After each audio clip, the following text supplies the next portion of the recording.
आपको भी colour grading में प्रॉब्लम होती है ना, आप भी बहुत ज़्यादा कंफ्यूज हो जाते हो ना कि मेरी कलर्स अच्छे क्यों नहीं आ रहे हैं। फिर आपको ये लगता है कि इस सीन में मेरा कलर ये है, उस सीन में वो है, इतना अलग कैसे हो रहा है, ये सारी चीज़ें क्यों, मेरे फुटेज इतने ख़राब क्यों हो रहे हैं। तो इसका रीज़न सिर्फ आपकी एडिटिंग स्किल नहीं है, इसका रीज़न ये भी है कि अगर आप जो वीडियो शूट करते हो ना वो सही नहीं है, तो आपकी जो एडिटिंग में जो आप कलर्स लाना चाहते हो वो सही नहीं होगा। तो आज हम एक टॉपिक के बारे में बात करने वाले हैं जिसको बोलते हैं वाइट बैलेंस।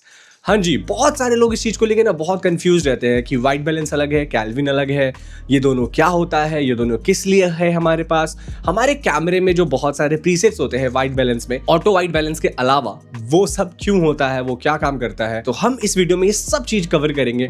और आपका जो ये वाइट बैलेंस वाला टॉपिक है ना और कैल्विन वाला, ये आज एकदम क्लियर हो जाना है। अब समझते हैं वाइट बैलेंस क्या होता है। देखो, वाइट बैलेंस समझना बहुत आसान है। वाइट बैलेंस, तो इसमें एक वर्ड आपने पहले यूज किया, वाइट। तो आपके लाइट में कितना वाइट है ना, उसी को हम वाइट बैलेंस बोलते हैं। और कैल्विन, ये भी समझना बहुत इंपॉर्टेंट है क्योंकि बहुत सारे सिनेमेटोग्राफर्स, फोटोग्राफर्स को लगता है कैल्विन बहुत अलग है। एक नंबर होता है 2500 टू 7500। इस नंबर को जो कस्टमाइजेशन हम करते हैं ना, वो करते हैं with the help of kelvin. तो जो कस्टम वाइट बैलेंस को हम सेट करते हैं ना, उसको हम एक नाम देते हैं कैल्विन का। तो कैल्विन कुछ अलग नहीं है, वाइट बैलेंस से बिल्कुल अलग नहीं है। कैल्विन से हम कंट्रोल करते हैं वाइट बैलेंस। कैल्विन से हम डिसाइड करते हैं कि हमारा कैमरा जो है वो कौन से टेम्परेचर पे शूट करेगा। क्या वो डे लाइट पे शूट करेगा, क्या वो शेड्स पे शूट करने वाला है, क्या वो कूल टेम्परेचर पे शूट करने वाला है। ये सब कुछ हम डिसाइड करते हैं with the help of kelvin. तो आपने अपने कैमरे में देखा होगा, आपको बहुत सारे प्रीसेट्स मिल जाते हैं, शेड मिल जाता है, डे लाइट मिल जाता है, ऑटो वाइट बैलेंस तो होता ही है, और भी बहुत सारे प्रीसेट्स जो आपको मिल जाते हैं। वो आपको इसलिए मिल जाते हैं ताकि अगर आप मान लो व्लॉगिंग करना चाहते हो तो आप डे लाइट में रख सकते हो अपने कैमरे को और शूट कर सकते हो। कभी कभी कुछ ऐसी सिचुएशंस भी आती हैं जहाँ पे आप ऑटो वाइट बैलेंस भी यूज कर सकते हो। इसके बारे में हम लास्ट में बात करेंगे कि किस सिचुएशंस में आपको ऑटो वाइट बैलेंस यूज करना चाहिए या फिर नहीं करना चाहिए। बिकॉज देखो यार, ऑटो वाइट बैलेंस अगर आप यूज करते हो ना, तो आपकी जो हाथ है वो बहुत बंदी सी रहेगी, आपको फ्लेक्सिबिलिटी नहीं मिलेगी कलर ग्रेडिंग करने के लिए, तो मजा नहीं आता इतना ऑटो वाइट बैलेंस में। अब तक आपको समझ में आ गया होगा कि वाइट बैलेंस और कैल्विन क्या होता है। फिर भी और एक बार मैं बता देता हूँ, वाइट बैलेंस को हम कंट्रोल करते हैं with the help of kelvin. अब देखो, 2500 kelvin, 3500 kelvin, 5500 kelvin, 6500 kelvin and 7500 kelvin, ये सारे जो नंबर्स हैं ना, ये वार्म टू कूल टोन तक जाते हैं। आप जितना कैल्विन कम रखोगे उतना वार्म टोन आएगा, जितना ज़्यादा आप कैल्विन रखोगे उतना कूल टोन आएगा। एक चीज़ आपने नोटिस किया होगा, जब भी हम कैमरे की कैल्विन कम रखते हैं तो हमारा जो कलर है वो क्या आता है, ब्लू। तो ऐसा क्यों होता है? क्योंकि जब हम लाइट में कैल्विन को कम रखते हैं तो वो वार्म होता है, तो आपका जो कैमरा है ना उससे लगने लगता है कि इस सीन में वार्म लाइट कम है, तो उसको बैलेंस करने के लिए वो थोड़ा सा ब्लूइश टोन ऐड करने लगता है, जिसको आप ग्रेडिंग में वार्म टोन में दे सकते हो और बहुत अच्छा कलर्स आता है। बिकॉज सी, अभी जो मैं शूट कर रहा हूँ ये भी 3000 कैल्विन पे शूट कर रहा हूँ, तो ये आपके विजन के ऊपर भी होना चाहिए कि आप ग्रेडिंग कैसा करते हो। ऐसा बिल्कुल नहीं है कि परफेक्शंस के चक्कर में आप अपनी विजन को खराब कर लो, नहीं, ऐसा नहीं है। बट ऐसा भी नहीं है कि आप बहुत गलत लाइटिंग कंट्रोल करो, कैमरे को बहुत गलत चीज़ें बताओ और आपका फुटेज बिल्कुल ख़राब हो जाए। तो इतना आपको समझ में आ गया होगा कि वाइट बैलेंस, कैल्विन और जो नंबर्स है वो क्यों इंपॉर्टेंट है। अब बात करते हैं डे लाइट में आपको कौन सा कैल्विन नंबर यूज़ करना चाहिए। तो डे लाइट में आपको हमेशा 5000 टू 6000 के बीच का नंबर यूज़ करना चाहिए। सबसे मास्टर नंबर है 5500। अब देखो, इंडिया का जो टेम्परेचर है ये कभी भी चेंज हो सकता है। सुबह अगर बारिश हो सकती है तो दोपहर तक बहुत अच्छी धूप आ सकती है, शाम को बहुत अच्छी हवा चल सकती है।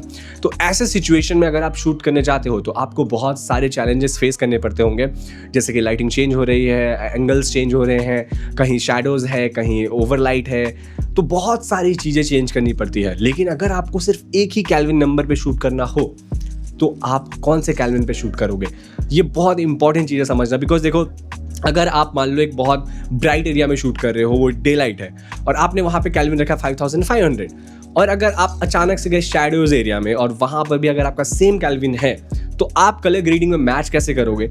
तो इसके लिए आपको कुछ चीज़ें समझना बहुत ज़रूरी है। एक, आपके पास रिफ्लेक्टर होना चाहिए या फिर कोई लाइट्स होनी चाहिए जो आपके सब्जेक्ट के फेस में आए।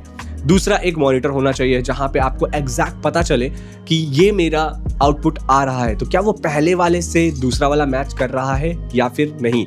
ये चेक करने के बाद ही आप शूट करो, तो आपको बहुत हेल्प हो जाएगा एडिटिंग करने के लिए। तो अब आप समझ गए होंगे कि 2500 टू 7500 का जो केल्विन नंबर है वो कैसे आपको यूज करना है, कहाँ यूज करना है। अब देखो, बहुत सारे लोग आज भी S-Log3 में शूट नहीं करते हैं बिकॉज उनको कलर ग्रेडिंग बहुत चैलेंजिंग लगता है। तो आज भी बहुत सारे लोग स्टैंडर्ड न्यूट्रल में शूट करते हैं। आज मैंने देखा है बहुत सारे वेडिंग में लोग ऑटो वाइट बैलेंस यूज करते हैं। उसका रीजन क्या होता है ना, उसका रीजन ये भी होता है कि मान लो आप किसी फंक्शन में गए, वहाँ पे बहुत सारे कलर्स हैं, मेजेंडा, ब्लू, रेड, ऑरेंज, बहुत सारे कलर्स हैं। तो वहाँ पे वो समझ नहीं पाते कि यहाँ मैं कौन सा केल्विन रखूँ, और उनके पास ग्रे कार्ड पूरे टाइम नहीं होता है। तो वहाँ पे कुछ लोग क्या करते हैं ना, ऑटो वाइट बैलेंस यूज कर लेते हैं, तो उनको लगता है कि मेरी फुटेज अच्छी आएगी। अब देखो, फोटोज में अलग बात है, बट अगर बात वीडियोस की हो और अगर आप व्लॉग में शूट कर रहे हो, तो मैं बिल्कुल ऑटो वाइट बैलेंस को सपोर्ट नहीं करता हूँ गाइस। तो वहाँ पे एक नंबर होता है जो मुझे लगता है आपको शूट करना चाहिए, वो होता है 5200। 5200 में आप शूट कर सकते हो अगर आप व्लॉग में शूट करते हो, बिकॉज आपको, मैंने कहा ना, अगेन एक फ्लेक्सिबिलिटी मिलती है व्लॉग में। आपके हाथ खुले होते हैं, आप अपनी मर्जी के हिसाब से उसमें कलर्स ऐड कर सकते हो। अब आपको समझ में आ गया होगा कि वाइट बैलेंस, केल्विन, ये सब क्या होता है। इंडोर में अगर आपको शूट करना है तो आपको याद रखना है कि आपका जो कैमरे का केल्विन होगा वही आपके लाइट का भी केल्विन होगा।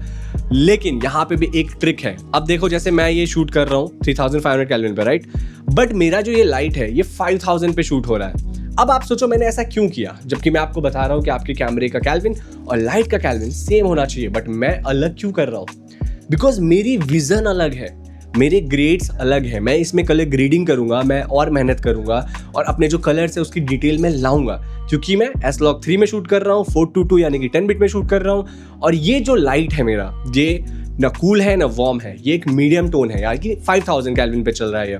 तो थोड़ा सा जो ब्लूइश ऐड होता है ना, हल्का सा ब्लू आपको दिखने लगता है, ये वो टोन है। तो जब मैं इसे रेक्स 9 में कन्वर्ट करूंगा तो ये मुझे बहुत ही ज्यादा ब्लूइश टोन दे रहा होगा, लेकिन जब मैं इसको ग्रेड करूंगा ना तो ये बहुत अच्छा ग्रेडिंग होके निकलेगा। तो it's all about your vision. देखो, कुछ टेक्निकल चीजें पता होनी बहुत जरूरी है, वही इस वीडियो में मैंने आपको बता दिया, लेकिन जो आपका विजन है वो मैं नहीं बता सकता आपको। अगर आपका विजन है कि मुझे 2500 पे शूट करना है, आप कर सकते हो। मैंने इंस्टाग्राम पे डाला है 2500 केल्विन पे शूट करके, जहां पे अगेन मेरा लाइट था 5000 केल्विन पे। तो ये अगर आपका विजन है कि आपको एक्सपेरिमेंट करना है तो डू इट, लर्न, एक्सपेरिमेंट करो, फेल हो, सीखो यार। नहीं सीखोगे तो कुछ नया कैसे करोगे? ये ज़रूरी नहीं है कि अगर आपको कुछ टेक्निकल चीज़ें पता है, रूल्स पता है, तो आप फॉलो करो ही, ऐसा ज़रूरत नहीं होता। आप अपने विजन के हिसाब से भी कुछ कर सकते हो। आई होप अब आपको ये वीडियो से सब कुछ क्लियर हो गया होगा, केल्विन, वाइट बैलेंस, ये सब क्या होता है, कहाँ यूज़ करना है। और इंडोर में देखो यार, जो बल्ब वाली कहानी होती है ऑलमोस्ट सबको पता है। तो हम बल्ब में जो लोग शूट करते हैं, वहाँ पे हमें एक वार्म बल्ब मिलता है, एक कूल बल्ब मिलता है जिसको हम वाइट बोलते हैं। तो यहाँ पे भी केल्विन डिफाइन हो जाती है चीज़ें, राइट। तो डे लाइट, कूल टोन्स, ये सब कुछ क्लियर है। लेकिन एक चीज़ याद रखना जो मैं आपको पर्सनली टिप दूंगा, कैमरे के जो प्रीसेट्स होते हैं ना, उसे यूज मत करो। कभी भी ट्राई करो मैन्युअली शूट करने का कोई भी चीज, तो क्या होगा ना, आपकी जो हाथ है ना, फ्लेक्सिबिलिटी वो ज़्यादा रहेगी, आपका एक कंट्रोल रहेगा एडिटिंग पे। वरना अगर कैमरा डिसाइड करता है तो फिर आप क्या कर रहे हो? फिर आपका तो कोई विजन ही नहीं है, आपका माइंड ही काम नहीं कर रहा, आपका आइडिएशन, आपकी जो भी मतलब जो आपको डिलीवर करना है आप वो नहीं कर पाओगे, राइट। वो कैमरा कर रहा है। देखो, कैमरा हर कुछ करके नहीं देगा, आपको अपना ब्रेन यूज करना होगा, आपको एक मूड बोर्ड सेट करना होगा कि मुझे ऐसा ही चाहिए। और अगर आपको एक मॉनिटर चाहिए, क्यों चाहिए, इन सब के बारे में अगर जानना हो तो लिंक डिस्क्रिप्शन में है, जाके चेक कर लेना। मैं कौन सा मॉनिटर यूज़ करता हूँ, मेरे लर्ट्स उसमें है, तो मैं देख पा रहा हूँ वहाँ पे भी प्रॉपर कि मेरी जो कलर है वो कैसी आ रही है। तो मुझे बहुत ईजी होता है शूट करना, और मुझे पता होता है कि ये कलर आने वाला है मेरा वीडियोज़ में। तो एक मॉनिटर होना ऑब्वियसली बात है कि बहुत अच्छी बात है, बट मॉनिटर कौन सा लेना है आपको, ये आपको नीचे लिंक में टैप करना पड़ेगा, तब आपको पता चलेगा। तो आई होप आपको इस वीडियो से सब कुछ क्लियर हो गया हो। तो मिलते हैं अगले वाले वीडियो में। Till then bye bye, take care, bye bye.